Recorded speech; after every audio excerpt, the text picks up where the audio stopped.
Lagos State News at 7. I am Taiwo Baruwa. Lagos State government has empowered 1,750 vulnerable and indigent residents, graduates of various vocational centers across the state, with work tools and cash grants to further deepen efforts aimed at creating a 21st century economy. Governor Babajide Sanwo-Olu, while addressing beneficiaries at the 2025 Micro Enterprise Support Initiative, organized by the Ministry of Women Affairs and Poverty Alleviation, explained that the present administration has spent about 10 billion naira in training equipment and grants to ensure micro enterprises can contribute their quota to the state economy. Governor Sanwo-Olu also described micro enterprise support as a way to reach indigent and vulnerable Lagosians with the dividends of democracy, while ensuring that they become self-reliant employers of labor and contributors to the state economic growth. We believe it's a tremendous opportunity for you to use it wisely, to grow your business, to be able to create jobs, and over time support others. Your success is indeed our success. Your progress is indeed our progress. Because it's only when we all progress together that the state progresses. It's only when we all succeed together that the state succeeds. So it's not about the governor, it's not about the commissioner or cabinet members, it's about each and every one of you that have been given the opportunity here today. In her goodwill message, wife of the Lagos State Governor, Ibijoke Sanwo-Olu, who was represented by the wife of the Deputy Governor, Oluremi Hamzat, noted that the MESI program is a shining example of the present administration's commitment to empowering women and youth to become independent and key players in their various sectors.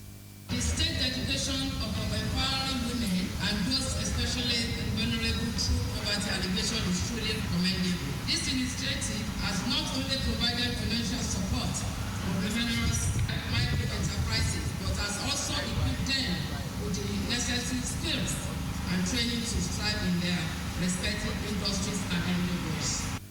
Earlier, Commissioner for Women Affairs and Poverty Alleviation, Bolaji Dada, said under the Themes Plus agenda, the state government is redoubling its focus on social inclusion and economic self-reliance, urging beneficiaries to pay forward the benefit they have received by mentoring others in their various communities.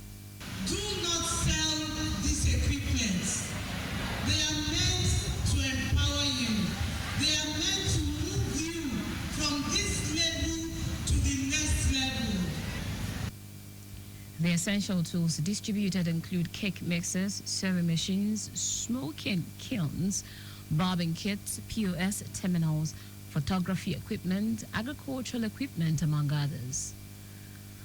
Wife of Lagos State Governor Ibijoke Sanwo-Olu has flagged off a walk to end polio and called for effort to strengthen routine immunization across the state. The Walk for Polio is in commemoration of the World Immunization Week 2025 was the theme, Humanly Possible, Saving Lives Through Immunization, organized by the state government in collaboration with the United Nations Children's Fund, UNICEF, and other development partners. Mrs. Sanwo-Olu called on parents, health workers, community leaders, and policymakers to intensify efforts to ensure that no child is left behind in the fight against vaccine-preventable diseases. She harped on community mobilization and active grassroots engagement to debunk vaccine myths and misinformation, emphasizing that her office will continue working with the Ministry of Health to drive awareness and reach underserved areas. We stand together to prove over and over again that we are strong advocates of the immunization schedule. We are strong advocates of the World Immunization Week 2025, and we are ready to walk the walk, talk the talk, do the do, dance the dance, anything it will take to ensure that our children are safe from these preventable diseases. The wife of the Deputy Governor, Oluremi Hamzat, who also addressed the gathering, challenged attendees to become ambassadors for immunization. On his part, the Permanent Secretary, Primary Healthcare Board, Ibrahim Mustafa, advocated collective efforts, stronger action, renewed commitment to prevent every child in the state from vaccine-preventable viruses. Lagos State, despite its progress, still carries a body of zero-dose children. These are children that have never received any dose of routine vaccine. And as you know, each zero-dose child represents not just a gap in our system, but a risk to the rest of us. The National Immunization Plus Day will start from May 3 to 6, during which children aged 0 to 59 months will receive 2 doses of oral polio vaccine free of charge. The Lagos State government has been commended for putting necessary apparatus in place to ensure the protection of lives and property of residents. This came to the fore at the stakeholders meeting organized by Lagos State government and the National Institute for Security Studies (NISS). Participants at the event with the theme Non-State Actors in Security Management Issues, Challenges and Prospect for Peace and Development in Africa lauded the Lagos State government for the establishment of various agencies to tackle all forms of insecurity ranging from traffic, waste management, criminal activities, among others. The participants said Lagos State remains the safest in Nigeria as a result of heavy investment in its security architecture, calling on other states in the country to emulate Lagos by adopting its security system. Speaking at the event, representative of the Permanent Secretary, Office of the Chief of Staff, Akimade Akinriade, assured that Lagos State will continue to build on existing tempo to sustain security. He said Lagos State does not joke with the sixth pillar of the Themes Plus agenda, which is security and governance, urging Lagosians at all levels, grassroots communities to also get involved, treat security as a collective responsibility, and always say something when they see something. It is the responsibility of everyone to ensure that we secure our country. Lagos State has a solid structure. That is what is working in the state for us. And we can see that the state is so peaceful. Consistently over the years, I can say in the last 10 years, Lagos State has been peaceful. And we don't have any issue concerning security. Section 14(2)(b) of Nigerian Constitution says the primary responsibility of every government is to protect life and property of our citizens. All actors in this regard must ensure that we carry out our responsibility. Participant of the Executive Intelligence Management Course 18 of the National Institute of Security Studies, Abuja, in Lagos on a study tour as part of their 10-month course to build security across the country.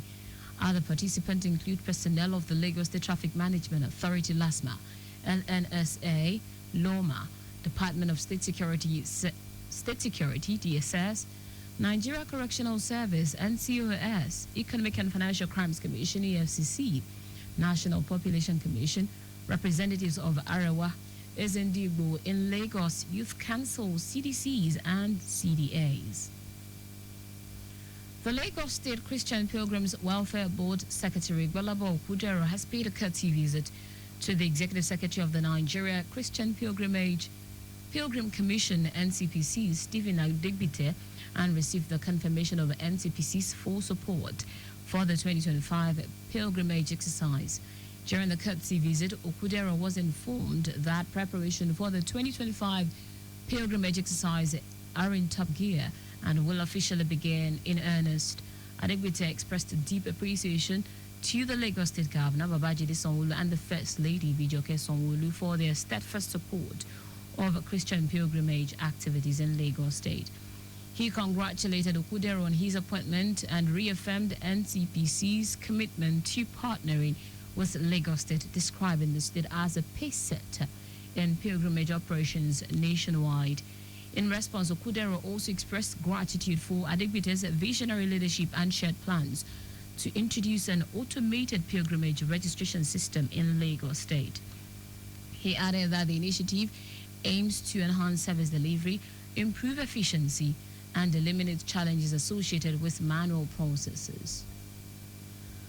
Lagos State government has released a diversion plan ahead of the emergency repairs on Owuroshoki 3rd mainland bridge scheduled to commence from Tuesday 6th May to 23rd September. Commissioner for Transportation Oluwaseun Oshiyemi in a statement explained that The repairs will be carried out in 8 phases on both lines, with phases of 1 to 4 covering the stretch of Oronshoki 3rd Mainland Bridge inbound the 3rd Mainland Bridge, while this will hold within 50 days between 6th May and 14th, while phases 5 to 8 covering the stretch of Oronshoki 3rd Mainland Bridge, that is outbound 3rd Mainland Bridge, for 51 days between 15th July and the 23rd September. Oshiemi advised motorists to use alternative routes during the aforementioned phases of the repairs. The commissioner assured that LASMA officers will be on ground to minimize inconvenience and manage traffic flow along the aforementioned routes during the maintenance work. And that's it on the state news at 7. But just before we go, ensure you make use of your seatbelt while driving. You can follow us and like all our various social media platforms: X at Traffic Radio 961, Facebook Lagos Traffic Radio 96.1 FM, Instagram Lagos Traffic Radio 961.